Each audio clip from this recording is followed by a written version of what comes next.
What's going on, everybody? Welcome to a Modern Horizons 3 tips, tricks, and traps video for your pre-release. This is a little video I like to put out a few days before pre-release after I've done our full set review, and I actually just came off of playing the early access streamer event, so have a lot of familiarity with what's going on in the set. But it's a complex set with a lot of words, a lot of mechanics that you might not be familiar with. So I really want to break things down so you're not going into your pre-release being like, all right, here's a bunch of cards with a bunch of words on them. Where do I even start? So I think the first place to start when you're talking about any sealed format really is how you want to sort your pool. You can't really go into a sealed event being like, okay, I'm gonna play these decks, these are the best color pairs. That's not really how it works. But what you can do is figure out the best way to sort your pool to figure out what the best cards in your pool are and what direction those are taking you. So number one, of course, you're gonna put your rares in a pile, be like, okay, here are my good rares, here are my pulls into a color. But past that, what do you do with a set with so many complex mechanics and so many words on them? I actually think there's a pretty easy way to sort your pool. So let's just go through this here. So we've got 5 main pillars of the format, which is 5 main decks, main themes, main archetypes. Some of those themes are within multiple color pairs here. So for example, we've got Energy and Jeskai, we've got modified stuff in Obzon, and then some of them are only in one of the color pairs. There's like a black-red affinity artifact deck. So I think if you can just sort your pool based on where every card goes, like what deck do you think those cards would belong in? And the set is pretty linear in the sense that a lot of the cards, not that they only go in one deck, but you look at it and you go, okay, that's probably for the Eldrazi deck. That's probably for the Energy deck. So just to walk us through that quickly, Jeskai, blue, red, white, that's going to be, like I mentioned, the Energy decks. Red, white, a little more aggressive. Blue-red, a little more controlling. Blue-white, also more on the aggressive side. Then we've got Obzon Modified. So Modified, for those who haven't played with that mechanic, just cares about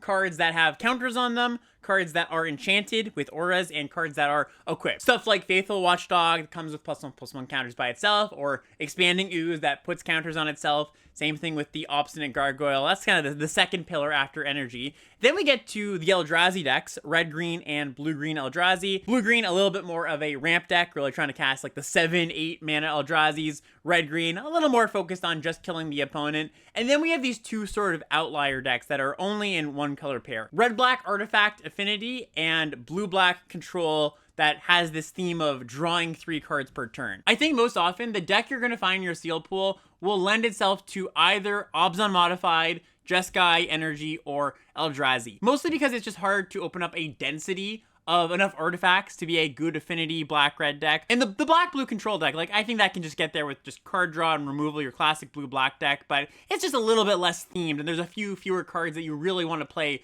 for those decks. So I would just, if you're completely new to the set or only, glance over the set, look for those 3 decks. Look for your Eldrazi decks, your Energy decks, and your modified decks. And you might be thinking, okay, am I playing 3 colors here? What's going on? I would say more often than not, you're going to be playing 3 colors, 2 colors and a splash, of course, because the fixing in this set is quite good. Another thing, after you've put the cards in those piles of the 5 pillars, I would also look at my lands. There is a cycle of 10 fetch lands in this set that are really good fixers. They fix for 1 of 3 colors. They can also cycle. And they also add colorless mana, which is going to be important for the Eldrazi decks, which we'll get to in a minute. You're also going to want to look for these double-faced cards that are spells on the front and dual lands on the back. They are hidden fixing in a way, because when you're looking at your cards, you're just looking at the front side a lot of the time, but they do have dual lands in the back. So I think that's the breakdown of sorting. Break all your cards down into which pillar, which of these 5 pillars they belong in, figure out what your fixing is, and go from there, right? Play the deck that gets your strongest cards in, has the best curve, has the best cards. So let's go slightly deeper on those 3 big pillars. Let's start with Energy first. So like I mentioned, when you're looking through your Energy pool, you're either going to be base red-white or base blue-white, which are a little more aggressive, or base blue-red, which leans a bit more controlling, leans a bit more into like these engine cards, non-creature engines that we'll talk about in a second. I mentioned you might be splashing, or it's likely that you're splashing in your sealed pools in general, but do be mindful, just like anytime you're drafting or playing any aggro deck, you don't really want to be splashing because any consistency hit will really hurt your curve out potential. So if you're just like a red-white deck with conduit goblins, I would really try just to be red-white. Maybe you splash a card if you've got the fixing, but don't get too crazy. I think when you have the blue-red deck, that's when you can add some of the white energy cards, splash some cards here and there. You're going to want to look out for Tune the Narrative. This is one of the best enablers, just a single mana, draw a card, get 2 energy. And then just talk about some of those non-creature engines here. So we have stuff like Is it Generatorium, which gives you more energy and helps you draw cards when you have a lot of ways to spend the energy? Unstable Amulet, another way to draw cards. We've got Phyrexian Ironworks, which is a good way to convert your energy into board presence. But all three of these cards, I think you really have to be energy heavy to be able to play them. Because if your deck is like half energy cards or maybe a little bit less, this Innocent Generatorium just isn't going to be good enough, right? You're not going to be getting enough out of it. It doesn't do anything unless you have cards that make energy. So do make sure that your deck is mostly energy if you're playing the Generatorium or the Amulet. Because if you don't have a bunch of energy, the Amulet, it's just going to draw you a card, and that's just not good enough. Same with the Ironworks. It doesn't give you that much energy by itself. You need other ways to generate it. And that's the thing. You can still be like a half energy deck where half of your cards are energy, because a lot of these cards, Conduit Goblin, for example, gives you 2 energy, gives you a way to spend them. Riddlegate Gargoyle, same thing, gives you 3 energy, gives you a way to spend them. You can have these cards that give you the energy and then just a way to use them, but the ones that don't inherently give you energy, that's when you really have to be careful about, am I an energy heavy enough deck to play them? Bespoke Battle Wagon is a card that I was actually pretty impressed with today. It's a good way to give you energy, it's a good way to spend your energy, it blocks pretty well when it comes down on turn 4 as long as you've got a board presence. So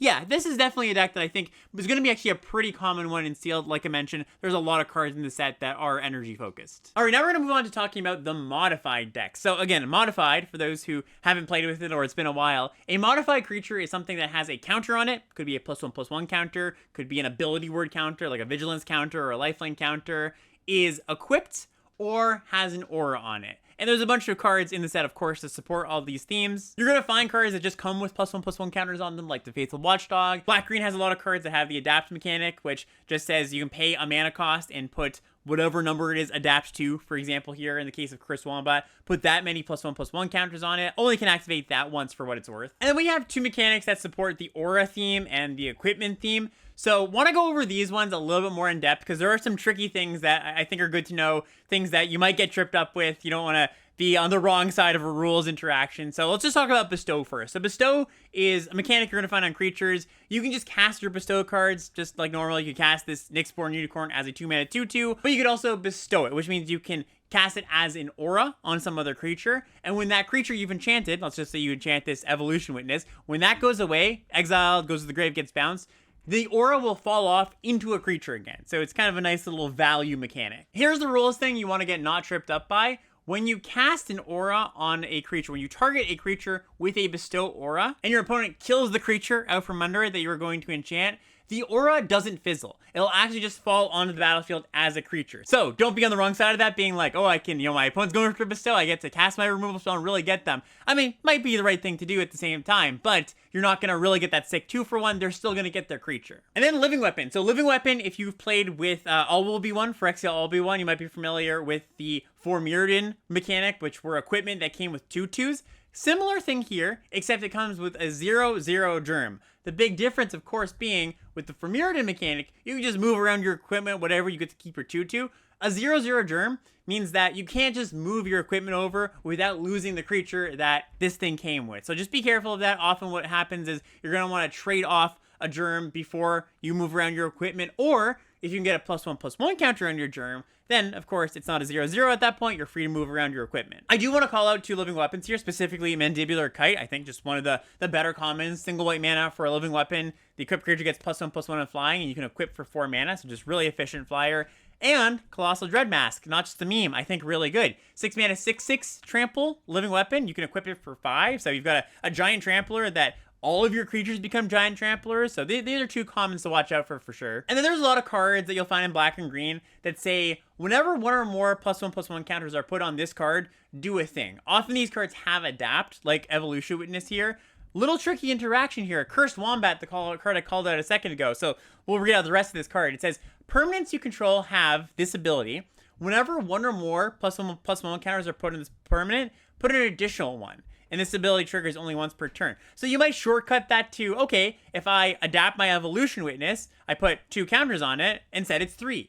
Not quite. You do it twice, it's 2 triggers. So you'll actually get 2 Evolution Witness triggers. That's actually something that I didn't catch on to until I played the cards today. And then the Eldrazi decks. So I think that the Eldrazi decks are pretty strong, both the blue-green version and the red-green version. I definitely want to call attention to Writhing Chrysalis, which is like a mythic common, essentially. It's a 4-mana 2/3 that comes with 2 Eldrazi spawns. The spawns attack, tag, colorless mana. The Chrysalis has reach, and it says whenever you sacrifice another Eldrazi, put a +1/+1 counter on Writhing Chrysalis. If you watched any of my other content about Modern Horizons 3, I've talked about this card a bunch for a good reason. It's just really absurd. It's a stat monster. It gives you a bunch of mana, gives you a bunch of bodies. It's perfect for ramping out these 7-8 mana Eldrazi's that you want to cast. So when you've got these Eldrazi spawns, when you've got stuff like Snapping Voidcraw, which adds 2 colorless mana, when you have 2 mana dorks, something like Nightshade Dryad, or Sage of the Unknowable, just you've got a lot of mana production in your deck.